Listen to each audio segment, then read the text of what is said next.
Melanie, my dear, isn't it time for you to eat something and have a cup of tea? Asked the old woman to the young woman who was curling her hair with rollers. Cosmetics were scattered on the nearby table. I don't have time. I'll feed you later, and I didn't cook anything. If you like, there are some cheese sandwiches over there, replied Melanie. They're stale. I don't want them. But I do want to eat something, said the old woman. Go to your room, for heaven's sake. I'll bring you some tea. Just leave me alone, replied Melanie with anger. The elderly woman sighed heavily and headed to her room, leaning on her worn cane. As Melanie continued her activity, the phone rang. Hello, Ellen. Hi, dear. Happy birthday again, said Melanie. Thanks, Melanie. Can you make it by 6? I'll be waiting for you at the restaurant. Come straight to Olympus, replied Ellen. I'll call a taxi, said Melanie, still annoyed. Hey, why does your voice sound like that? We're going to have fun. And you're so grumbling like an old woman, asked her friend. Oh, don't remember me talking about old women. My old woman is driving me crazy. I can't take it anymore, Melanie complained to her friend. Listen, she's nobody to you, is she? Asked Ellen. Why do you need her? Let her go away. She must have some distant relatives, or send her to a nursing home. She has no one, maybe some distant relatives, but she doesn't know them, and she's never talked to anyone, so she's hanging around my neck. And how can I send her to a nursing home? It's her house, not mine. Charles was stupid, and he didn't think of transferring the house to his name. Now I'd be the owner, and wouldn't have to deal with a 90-year-old woman, replied Melanie disappointedly. That's strange, Ellen sighed. She has no daughter or grandson anymore, but she's still alive. Old hag. Hey, is it true she's from a noble family? Yes, Charles told me something like that, but who cares now, replied Melanie. Yeah, you're right, agreed Ellen. But it turns out you're a noble woman by your husband now, too. It's so funny. You're almost a lady. Melanie laughed loudly. Okay, enough teasing. Tell me better, did you invite any of the guys? All the peasants will be at your feet, my lady. Just don't be late, or they'll all be taken. Melanie laughed again and said, Don't worry, I won't be late. But I don't want peasants. Choose someone more decent for me. Keep the best one for me. By the way, I can recommend Peter. He's a lawyer who deals with all kinds of transactions in civil cases. He has his own notary company, and he is, so to speak, looking for someone special. Super, Ellen. He's mine. I have no doubt about that, said Ellen, and hung up. An hour later, Melanie left for the city in a taxi, not thinking about Mrs. Goulda, who was lying on her couch in her little room, was quietly crying from the homesickness, loneliness, and hopelessness in which she now lived. 2 weeks passed, and during all this time, Melanie couldn't figure out how to get rid of the annoying old woman and move to the city. She was unable to stand the village where her husband had brought her. Although he loved his grandmother too much, Melanie had other plans. Finally, she came up with an idea and posted an ad for selling the house everywhere. Mrs. Goulda found out about it a few days later. All this time, Melanie cooked delicious lunches and dinners for her, fed her, herself, and was generally very caring. And then one day, Melanie started talking about wanting to move to the city. How long can you live in this village? Let me find us a good place to live in the city. There are hospitals nearby, and the conditions are good. What do you need here for? Are you taking me with you? Of course. Where will we be without each other now? Charles was my husband and your grandson. His memory unites us. But Mrs. Goulda, would you sign a power of attorney for me so I can handle this house as soon as possible and not bother you, okay? Okay, the elderly woman nodded and put her signature where necessary. Homes don't sell quickly, Melanie sighed. Of course we'll have to wait. But she didn't mention that she had already found a buyer and that the deal should be finalized soon. However, the buyer was surprised to hear Melanie's answer when she asked why the house was sold so cheaply. It's simple. Mrs. Goulda is my late husband's grandmother, and the only one left from his family. It seems like God has forgotten about her. I want to live in the city and build my personal life. I don't want to drag an old woman with me, and it's good for you too. She hardly ever leaves her room, so if you'll give her some soup, you won't lose the deal. And when she dies, the whole house will be yours. I'm not trying to convince you. You're not the first one to call me, which means I'll sell it for sure. No, I don't mind. I don't mind the old lady living here. It's just kind of unusual. By the way, does she know the terms of the sale? Of course she does. What's your name? Rebecca. All right, Rebecca. Let's not get emotional and talk too much. Yes or no? Yes. All right. Tomorrow I'll come. We'll sign everything and you can move in. Okay, it's a deal. Early the next morning, Melanie left for the city, telling Mrs. Goulda that she was going on business. And when will you be back? Asked the elderly woman. I don't know. Melanie shrugged her shoulders and left, closing the door tightly behind her. Mrs. Goulda, who had been dozing, was awakened by children's voices well past noon. She opened her eyes and saw a boy about 5 years old before her. Are you our grandmother now? He asked. My name is Alex, and this is my brother Nolan, and our sister Lisa is with our mum. She's little. Not understanding anything, the elderly woman sat up and rubbed her eyes. How can I be your grandmother? Who are you, and how did you get here? We bought you, declared Alex. So you're as now? At that time, a woman in her 30s appeared in the doorway. She was holding a little sleeping girl in her arms. Hello, my name is Rebecca. Has Melanie told you about me? No, Mrs. Goulda shook her head. Oh, I see. Well, we'll have a long conversation, Rebecca said, turning to her sons. Alex, Nolan, stay in the next room, please. I need to speak with this elderly lady. All right, agreed the boys and ran out of the room. Rebecca then explained who she was and how she had bought the house.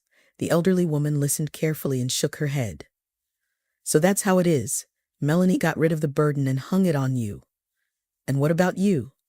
Rebecca smiled and replied, We'll live together if you don't mind, of course. You see, I have nowhere else to go with my kids, and if you send us away, we'll end up on the street. Oh, no, honey.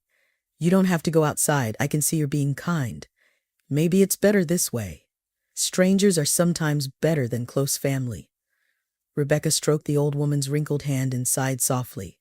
Don't worry, daughter, Mrs. Goulda said finally to Rebecca. I live quietly and don't disturb anyone. I have my own room, so you won't hear me, but what I'll ask of you is to prepare food for me. I'll give you my pension for groceries and cooking too. Do you agree? I agreed. We'll buy food together, and I don't need payment for cooking. It's silly even to suggest that. Don't worry, everything will be fine. I think so too. Now call your boys. I want to meet my so-called grandchildren. Rebecca sighed with relief and smiled. It seemed she would be getting along just fine with this grandmother, and so it turned out. The quiet and modest old lady quickly became dear to Rebecca. They often talked for a long time, with Rebecca telling her about herself, and Mrs. Goulda shared stories of her long and difficult life. I am, after all, a hereditary noblewoman. But our family became poor, and my father crossed the ocean to try his luck here. Yes, we didn't get rich here, but we lived well. Now I'm the last one in our line. God gave me only one son, and he also had only one son. Unfortunately, it so happened that my son, his wife, and my grandson Charles all went to the other world, one by one. Charles's wife, Melanie, was pregnant with his child when he passed away. However, when she found out that she was a widow, she got rid of it. I cried and reproached her, but she told me that she did not want to tie herself down with a child. Can you imagine? And so my family line was interrupted. That's fate, Grandma. I gave birth to my own children and never gave up on any of them. But my husband left me. He didn't need us anymore. He's found a new girlfriend, but God judges them. Rebecca said, shaking her head. We'll live without them, won't we, Mrs. Goulda? Of course, my dear. God grant you health and happiness. Your kindness will be repaid, and I will pray for you. I'm sure happiness will find you. Once Rebecca's eldest son came home with a little girl who was crying while clutching a torn frill of her dress and a little puppy. What happened? Rebecca asked, surprised by the unexpected guest. Mum, I was playing outside when I saw her running, followed by dogs. I grabbed a stick and went after them, and then she ran to our house. Her name is Kelly, the boy explained. Dear, were you scared? Rebecca asked. Yes, very much, Kelly replied. Where do you live and where are your parents? Rebecca asked. I live with my dad. His name is Douglas. He's a farmer, and my mum is not here. Dad went out on business.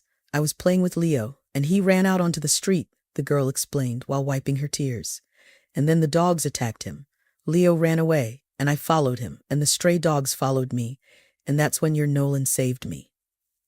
Rebecca smiled and said, "Well done, son. And now, Kelly, let me give you something to change into, and you can go to the kitchen and have lunch. I just made meatballs and pilaf. I'll take care of your dress so your dad won't scold you." "Thank you. Can we feed Leo?" asked Kelly. "Of course," replied the woman. 10 minutes later, Rebecca took care of the dress and hurried to the old woman's room. "Mrs. Goulder, do you know where Douglas the farmer lives?" she asked. "Of course I know. He lives on the next street around the corner. He has a red brick house." "What happened?" the elderly woman asked. Rebecca explained, and Mrs. Goulder shook her head. "What a disaster for him and this restless wife. Douglas is a very good man, but his wife Patricia was a loose woman. He loved her madly, but she married him to get back at her city lover.